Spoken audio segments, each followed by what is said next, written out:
સુરતના પોશ વિસ્તાર ગણાતા પાર્લે પોઈન્ટ વિસ્તારમાં હની ટ્રેપ ગેંગનો આતંક સામે આવ્યો છે. ભોગ બનનાર વ્યક્તિને પ્રેમજાળમાં ફસાવી ત્યારબાદ નકલી પોલીસ બની લાખો રૂપિયા પડાવતી ગેંગના 5 સભ્યોને સુરત પોલીસે ઝડપી પાડ્યા છે.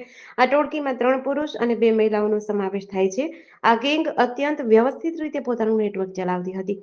પહેલા મહિલાઓ દ્વારા ટાર્ગેટ કરવામાં આવેલી વ્યક્તિને પ્રેમજાળમાં ફસાવવામાં આવતી હતી. જ્યારે ભોગ બનનાર વ્યક્તિ મહિલા સાથે હોય ત્યારે ગેંગના અન્ય પુરુષ સભ્યો નકલી પોલીસ બનીને ત્રાટકતા હતા. ભોગ બનનારને ડરાવી ધમકાવી બળાત્કારના ખોટા કેસમાં ફસાવી દેવાની ધમકી આપતા હતા. તાજેતરની ઘટનામાં આ ગેંગે એક વ્યક્તિનો વાંધાજનક વિડીયો ઉતારી લીધો અને તેને ઢોરમાર માર્યો હતો.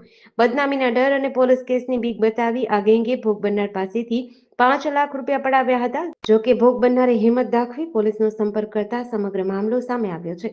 સુરત પોલીસે બાતમી અને ટેકનિકલ સર્વેલન્સના આધારે તાત્કાલિક કાર્યવાહી કરી 2 મહિલા અને 3 પુરુષોની ધરપકડ કરી છે. પોલીસ તપાસમાં બહાર આવ્યું છે કે આ ગેંગે અગાઉ પણ અન્ય લોકોને શિકાર બનાવ્યા છે. જેડીસી ન્યૂઝ સાથે સુનિલ ગાંજાવાલા, સુરત.